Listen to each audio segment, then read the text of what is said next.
Let me just say how pleased I am to be here, to thank Annette and to thank all of those who've been involved in the organization of the conference for allowing me to be here, and to thank you also for your interest.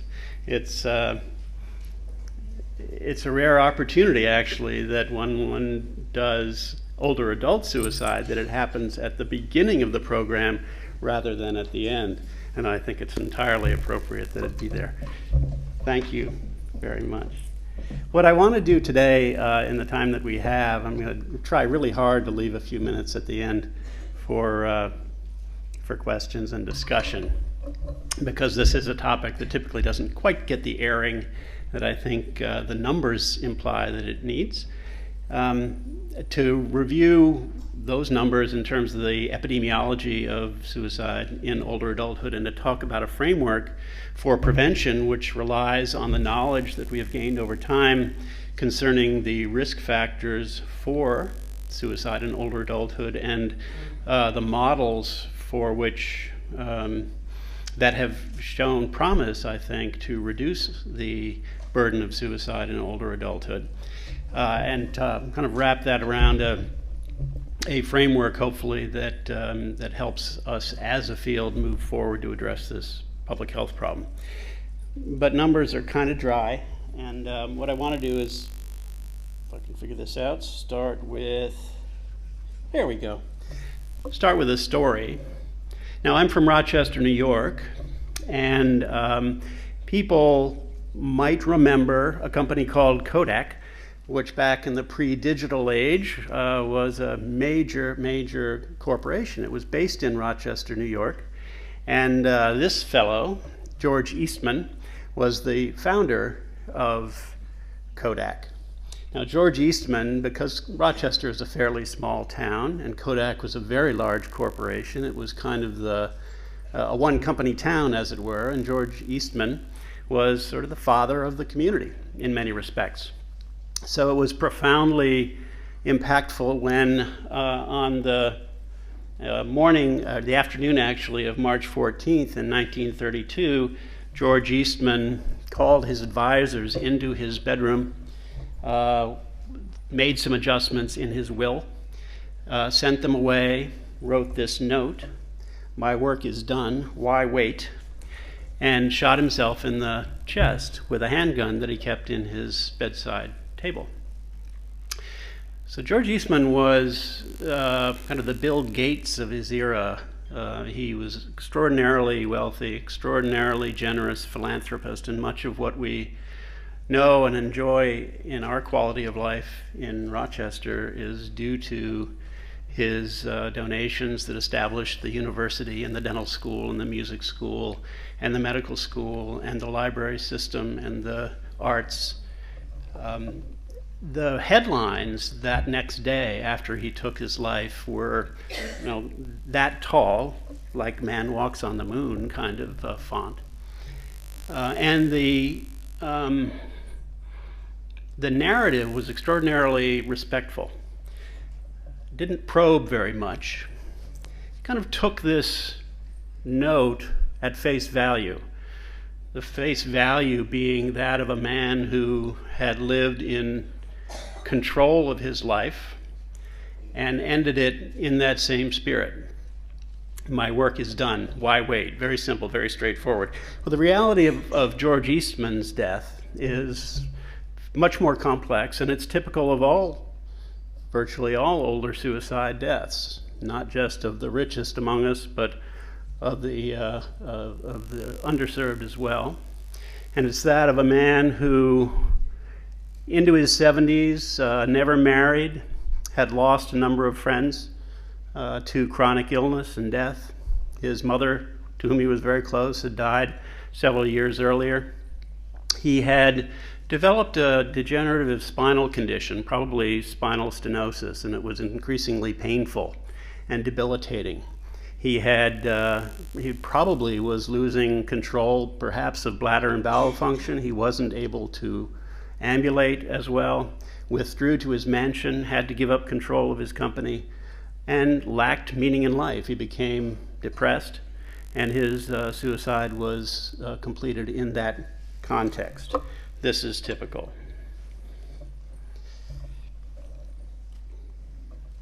So the reality also is that older adult suicide is a problem for several reasons. One is that older adults are the most rapidly growing segment of the population worldwide, and this slide gives some sense of the impact that will have, looking at increases, phenomenal increases really, in the old age population of the world between where we are now at about 110 million people to close to 400 million and more, again, in that old age group by the year 2050.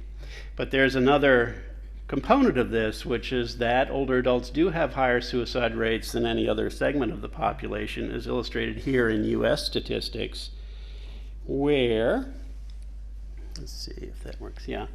This is for the year 2010, the most recent suicide statistics in the United States, where as a function of age and gender, what one sees is an increase in midlife for women, and then it tends to drop off a bit, increase to midlife in men, little dip, and then this extraordinary rise in suicide rates for the old age group. Here in New Zealand, one sees a similar pattern with increase for men to midlife, and then a little dip, and then increase in the old age group again. And worldwide, the difference between the US and New Zealand and many other countries is the relative increase in suicide rates with age for both men and women into old age.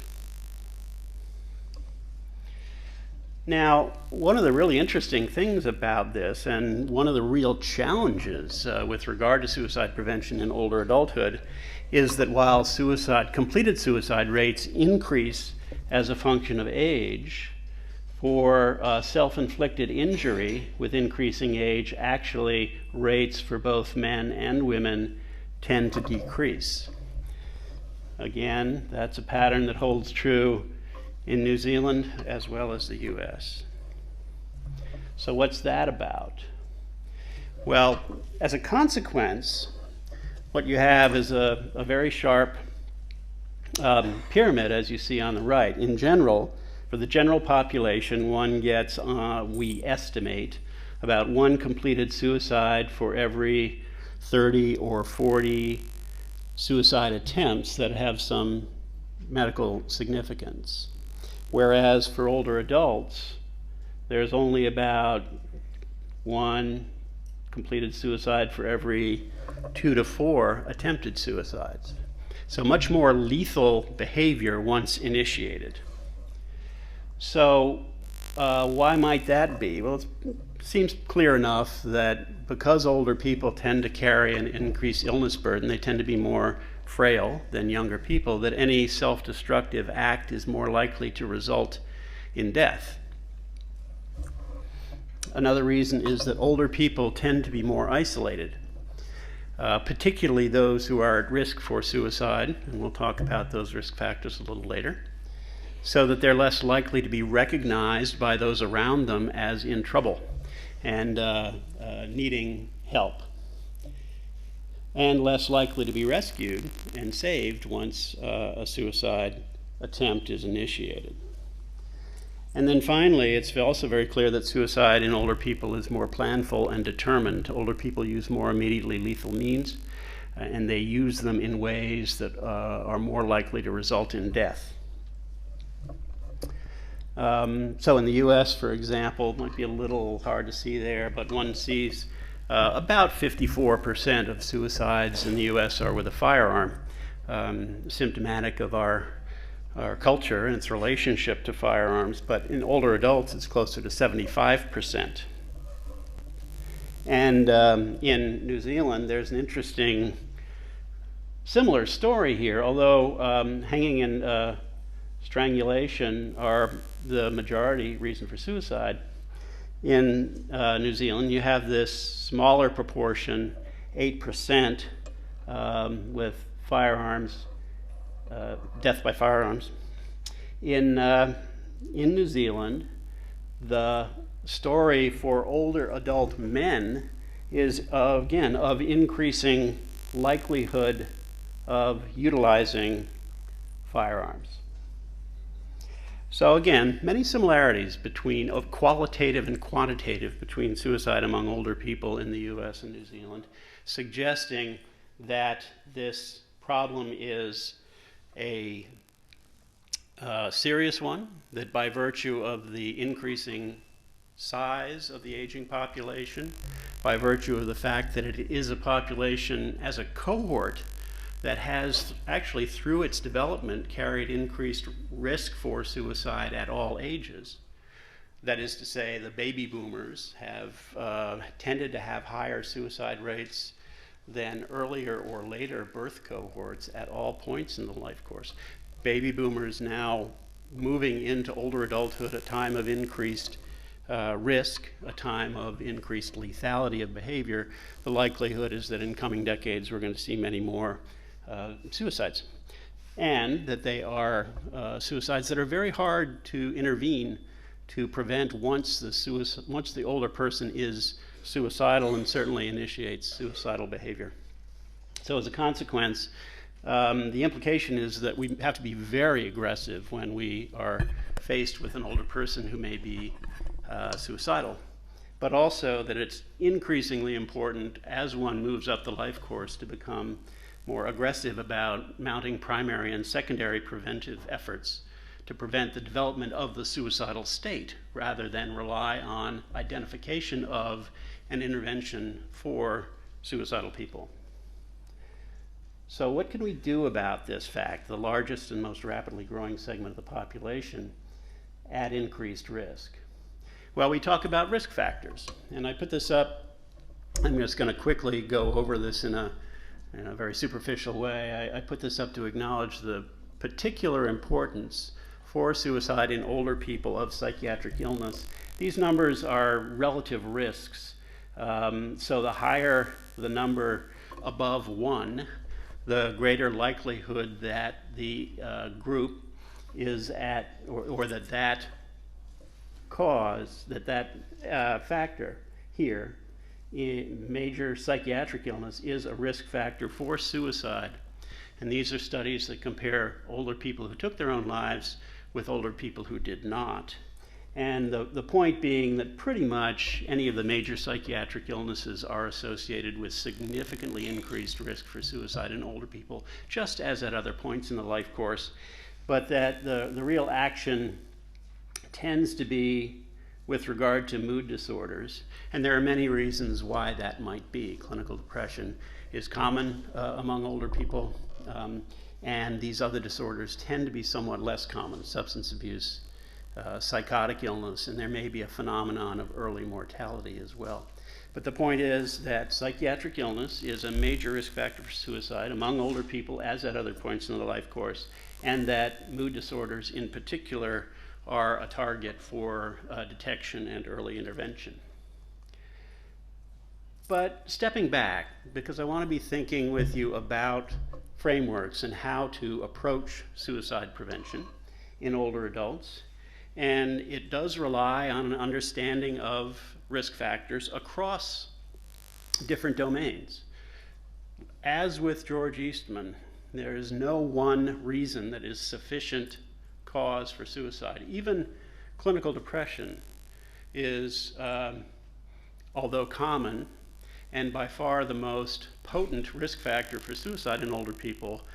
Many older people are depressed without killing themselves. They need treatment. It has other kinds of impacts on well-being, function, families, society, but not suicide. So what else goes on here to account for it?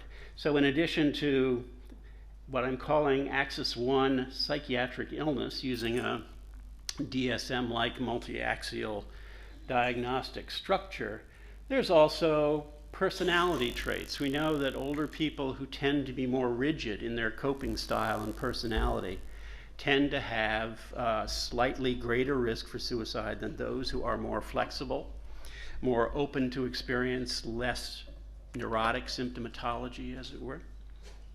We know that physical illness, which is of course ubiquitous in older people, also adds risk.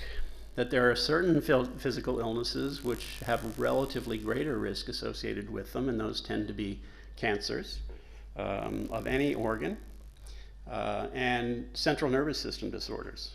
So spinal cord trauma, more typical in younger people, strokes, subcortical disease like Parkinson's disease and Huntington's disease, multiple sclerosis, tumors of the central nervous system, epilepsy, and particularly temporal lobe epilepsy for various reasons. Those are very common, relatively common conditions. The relative risk is low. It's only about 2, but that's real. So somebody with Parkinson's disease or a stroke is about 2 times greater risk, we think. Now that's not very much, but if it's combined with depression, then it starts to worry you.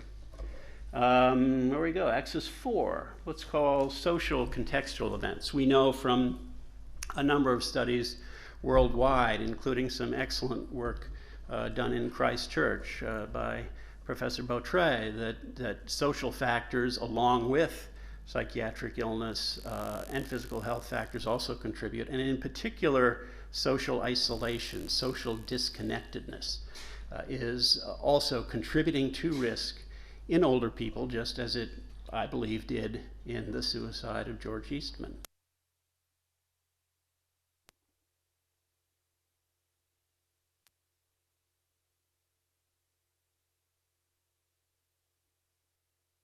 Like physical illness and like functional impairment. Mr. Eastman became functionally impaired, was disconnected from those things that gave him meaning in life. Many other older people become disconnected in other ways by their physical conditions that cause functional impairment and disability from the social context that is so important for them. But it's, so a couple of examples. For example, it's not any one of these, as I was saying, but how they interact where the action is, and that begins to call on our clinical skills in diagnosing, as it were, what the risk is for person A versus person B. So an older man with chronic neck pain and anxious neurotic personality style that overlap here is a person about whom we have somewhat more concern than somebody with one or the other, and so on. But think in terms of the dynamic interactions of these domains of risk, because no one, again, is sufficient. It's when the older man with functional disability and physical illness who is rigid and has limited coping styles and becomes disconnected from his social supports and depressed. That's the man that we need to be particularly concerned about. So the risk factors that we have data on are listed here. For older adults, depression in particular, past suicide attempts, big red flag, not very common in older people who eventually go on to take their own lives, but nonetheless important when they're there. Medical conditions with pain and functional decline, family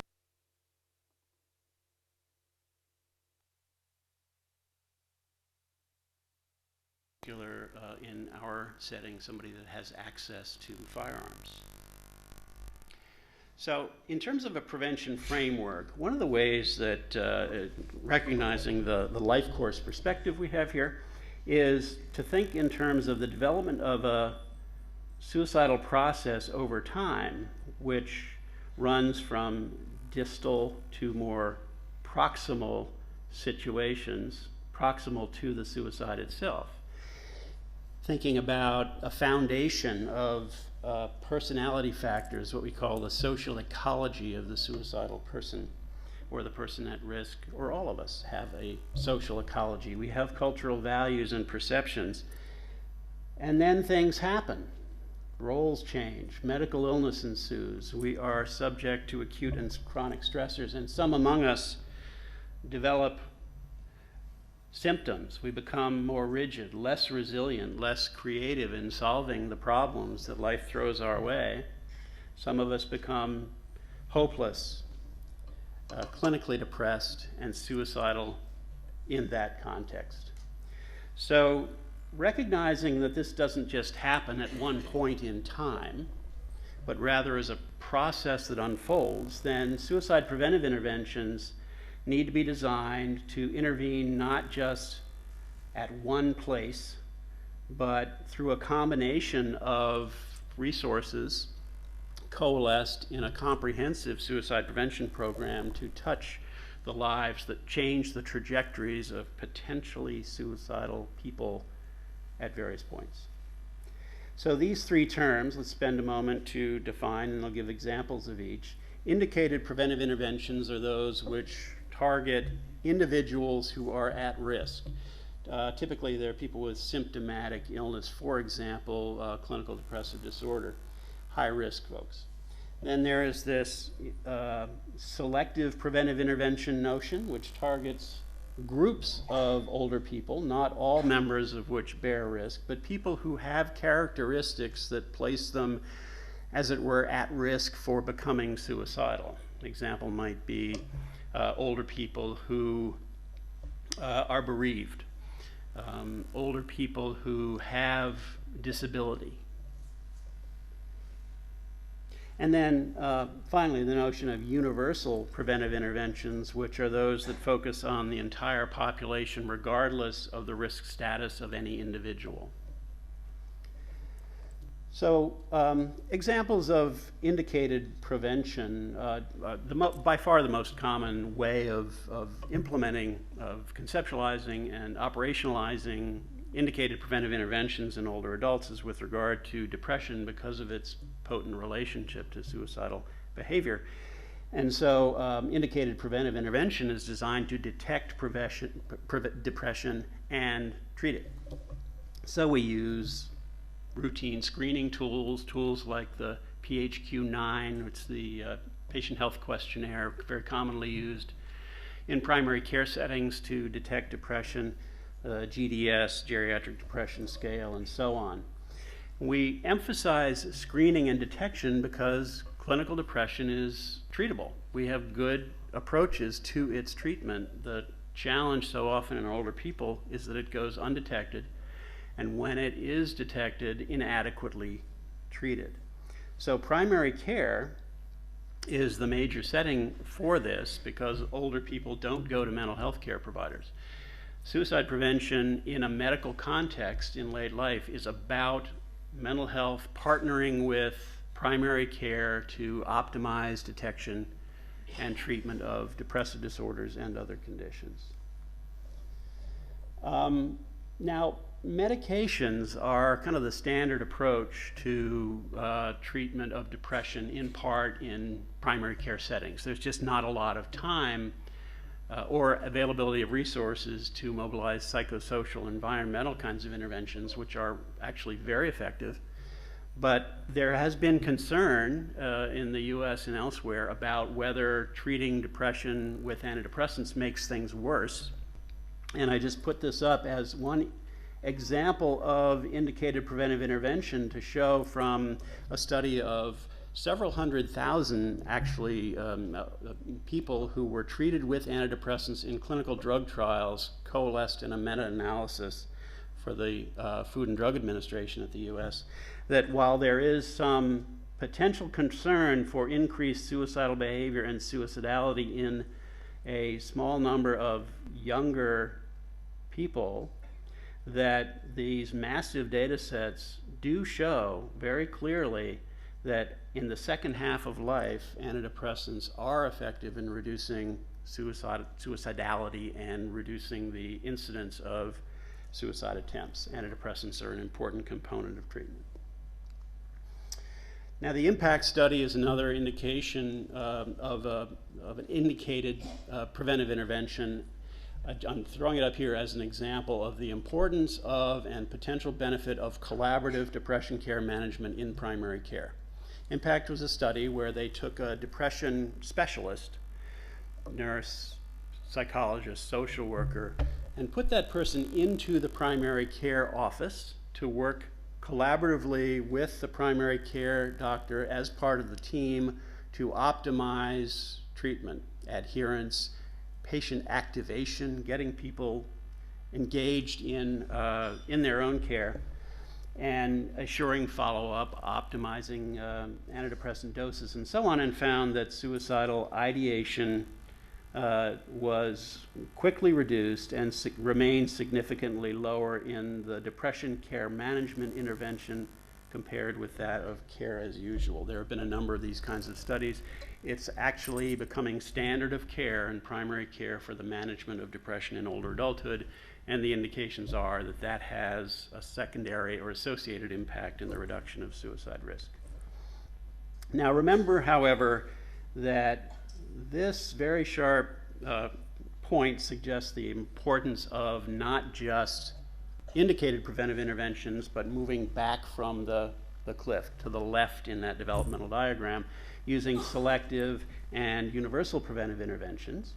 Yes, there are relatively few examples of these, unfortunately, but I think good work is happening all the time in helping older people manage disability, manage social isolation.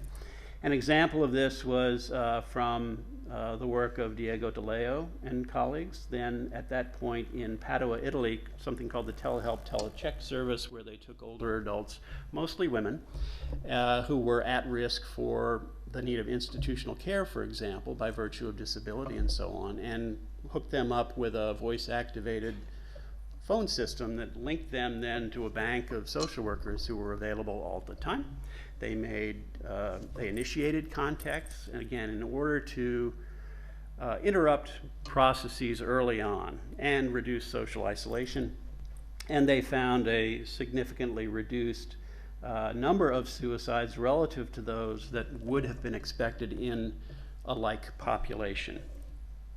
So I call that selective preventive intervention.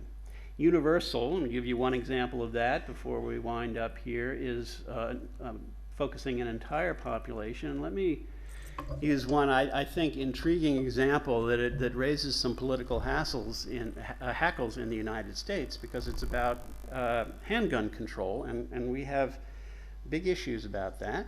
This was back in 1994. Remember, James Brady was press secretary for President Reagan, and when there was an assassination attempt, James Brady was wounded, had a head injury, and was subsequently disabled, but his family developed this foundation that eventually resulted in legislation which required a waiting period and background checks for handgun sales.